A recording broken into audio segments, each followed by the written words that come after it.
¿Cómo están? Bienvenidos a nuestro espacio de entrevistas aquí en CNN Chile. Vamos a hablar de un estudio que fue publicado que relaciona directamente el consumo de alcohol con padecer cáncer. Bueno, eso también trae o es un círculo vicioso en que se van relacionando otros temas como la obesidad o el sobrepeso y que también puede incidir en esta enfermedad. Y para eso vamos a saludar inmediatamente a nuestra invitada el día de hoy. Ahí la vemos ya a la doctora Daniela Mesa, nutrióloga de la Fundación Arturo López Pérez. ¿Qué tal? Muchas gracias, doctora, por hablar con nosotros. Hola, Precia, mucho gusto. Bien, bueno, hablábamos de esta incidencia o esta relación alcohol-cáncer en que el consumo de bebidas alcohólicas puede ir derivando a esta enfermedad. ¿De qué se trata o cómo lo podemos ir relacionando, doctora? Bueno, este es un estudio que se publicó recientemente en The Lancet Oncology y que más que nada trae un poco a la actualidad un tema que conocemos hace mucho tiempo, ya que es la relación entre el consumo excesivo de alcohol y esta relación con algunos cánceres que son principalmente de colon, de mama en mujeres y de esófago y de la cavidad oral. ¿Cuál es la relación, por ejemplo, de el consumo excesivo, no necesariamente, o también el hecho ya de consumir alcohol comienza a hacer una persona más vulnerable a padecer cáncer? La verdad es que en este estudio en particular consideraron que el consumo desde 0,1 gramos a 20 gramos, que es alrededor de 1 a 2 copas de algún alcohol, ya podía poner a las personas en riesgo de padecer alguno de estos tipos de cánceres. ¿Ya? Y la verdad es que sí, el estudio fue bastante exigente en el sentido de que ya desde el consumo de 1 a 2 copas ya pone en riesgo a una persona y también consideró todos los tipos de alcoholes, o sea, dijo cualquier bebida que contenga etanol. ¿Ya? Y nosotros también sabemos que todos los estudios hay que mirarlos con alguna mirada un poquito más crítica y no tomarlo al 100% porque nosotros sabemos que, por ejemplo, el tipo de alimentación mediterránea sí contiene el consumo de alcohol, que puede ser vino, idealmente 1 copa en las mujeres y 2 copas en los hombres, como un hábito beneficioso para la salud, siempre y cuando uno ya lo traía desde antes. O sea, no es que la alimentación mediterránea invite a las personas a consumir alcohol, sino que uno, si ya tiene la costumbre, puede seguir haciéndolo en relación a esas cantidades aproximadas. Perfecto. Ahora, doctora, también hay en algunos aspectos bien importantes relativo a que tomar alcohol también puede incidir o debilitar la capacidad para absorber algún tipo de vitamina. ¿Eso por qué ocurre? Bueno, sí, se ha visto que los pacientes que tienen un consumo excesivo de alcohol y permanente, ocurre que los pacientes y las personas en general consumen puro alcohol y no se alimentan diariamente.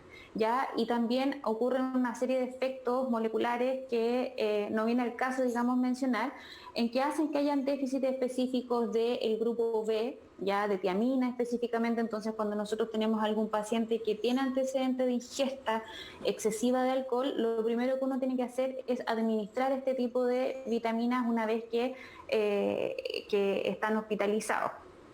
Ahora, en el consumo de alcohol también puede llevar al sobrepeso o peor aún a la obesidad.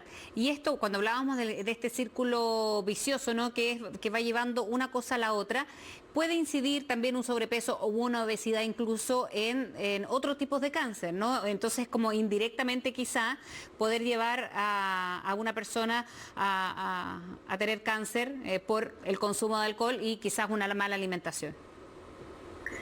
Sí, bueno, acá tenemos dos enfermedades que son el cáncer y la obesidad, que son multifactoriales, ¿ya? O sea, hay personas en que pueden influir muchas cosas para gatillar una condición u otra. Sin embargo, esta situación del consumo excesivo de alcohol en una persona que está subiendo de peso de manera progresiva y que esto se evidencia que le está provocando un daño, también se suma para que estas personas tengan más riesgos. De hecho, la obesidad, como bien tú decías, Frecia, está relacionada alrededor de 13 tipos de cáncer, ya, porque la obesidad en sí es un estado proinflamatorio que nos puede, digamos, facilitar el llegar a una situación como una enfermedad oncológica. Ahora, a mí en ese punto me gustaría hacer como una observación, ya que la obesidad en sí misma me gustaría darle como otra mirada, ya como otra mirada en el sentido de que yo no puedo seguir tratando la obesidad como se hacía hasta ahora, o sea, como con la antigua forma de tratar la obesidad. Porque los pacientes que viven en un cuerpo grande ya pueden estar sanos, ya por eso es importante que nosotros tengamos a estos pacientes, los podamos evaluar y ver si es que es un paciente que está en un cuerpo con sobrepeso y que está sano, ya que es alrededor del 30 a 40% de las personas que viven con sobrepeso, o si es una persona que efectivamente tiene otras patologías asociadas. ¿Por qué digo esto? Porque en el fondo el maltrato que se ha hecho de manera sistemática con las personas que tienen sobrepeso u obesidad causa más daño a largo plazo que el mismo sobrepeso. Entonces, la industria de las dietas y esta exigencia continua de mantener a los pacientes en restricciones alimentarias a nosotros nos ha hecho mucho daño y a los pacientes más, porque nosotros, por ejemplo, acá en la FAL, antes no veíamos pacientes que llegaban con sobrepeso o con obesidad a enfrentarse a una cirugía. Hoy sí lo vemos, ¿ya? Y ya estamos teniendo esto como dentro de los antecedentes de nuestros pacientes. Y lo que vemos, que es peor aún, es que son pacientes que están con sobrepeso, pero que están muy desnutridos. ¿Por qué?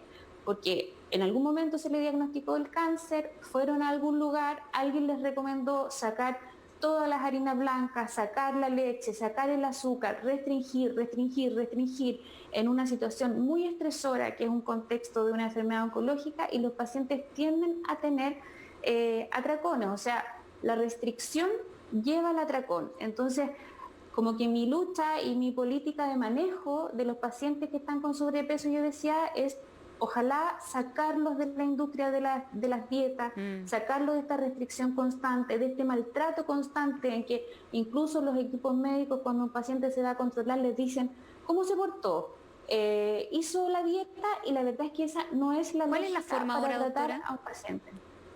La verdad es que la forma es entender que cada cuerpo tiene un peso programado para, digamos, habitar en él, ¿ya? Y que esto puede estar determinado por distintas cosas hormonales, metabólicas, etcétera, ¿ya?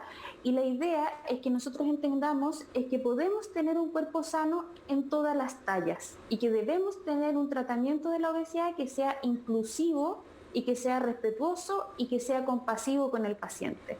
Yo creo que ya llegó el momento en que tenemos que dejar atrás toda esta conducta de restricción, de dieta, de maltrato, porque al final lo que estamos provocando es que a nuestros pacientes que viven en un cuerpo grande les estamos provocando un trastorno de la conducta alimentaria y son personas que viven desde su adolescencia hasta la adultez llenos de dietas, entrando y saliendo de dietas, subiendo 4 kilos, bajando 5, y eso al final crea como un estado de estrés y de alerta que implica una restricción y que nos va a llevar a un atracón. Nos va a llevar a que cuando estemos solo con un alimento prohibido, que fue prohibido por mucho tiempo, esta persona se va a ver en la necesidad de consumirlo. Entonces, yo creo que es muy importante cambiar el abordaje de la obesidad. Nosotros aquí en la FALP nos estamos preparando, estamos haciendo un programa para atender a nuestros pacientes oncológicos, que es un paciente distinto, pero con un manejo compasivo, de acuerdo a la información que hay y dejar atrás la industria de la dieta, dejar atrás la restricción, dejar atrás el maltrato. Y eso es tremendamente útil hacer esa reflexión. De hecho, por eso le quería, para ir terminando ya, doctora, preguntarle respecto a lo que ha pasado en pandemia con un aumento también de personas con sobrepeso. Eso tiene que ver también con el encierro. Ahora, más allá de la libertad, hay hábitos que a lo mejor se comenzaron a adquirir en este último año y medio, ya un poco más. Bueno, la pandemia, Fresia, nos deja más que claro que el tema de el cuerpo que habitamos no depende solamente de lo que comemos, ¿ya? O sea, restringirnos a solo creer que lo que comemos es una ingesta X de calorías y que eso va a provocar un sobrepeso o un bajo peso si es que yo gasto o no gasto energía, ese es un pensamiento muy básico en torno al problema del sobrepeso y de la obesidad. La pandemia es una situación que nos ha enfrentado a otros temas, ya a la salud mental. Si tú te fijas, en este momento la gente está deseosa de salir a hacer ejercicio, hay mucha gente en la calle haciendo ejercicio. No obstante eso, tenemos cifras de obesidad que van en aumento. Entonces, ahí es donde hay que poner la observación, en que la obesidad no es una enfermedad que depende solamente de lo que yo como y de lo que yo gasto. Ya que cada ser humano es individual y que cada ser humano merece un manejo que sea respetuoso y compasivo y que también merece que tengamos expectativas claras en que yo a lo mejor mi peso corresponde al peso que debo tener y no necesito llegar a tener el peso que tenía cuando tenía 15 o 20 años. Ajá. Y eso queda muy claro además, claro, cuando hay a veces una obsesión que al final va jugando muy en contra, sobre todo mentalmente por eso. Queremos agradecerle, doctora, por haber estado con nosotros en CNN. Gracias a ti, Fresia. Bien, ahí estaba la nutrióloga de la FALP conversando acerca de esta alimentación o la mala alimentación, el consumo de alcohol que puede incidir en enfermedades oncológicas. La doctora Daniela Mesa con nosotros en CNN Chile. Los dejamos invitados a que sigan nuestra compañía.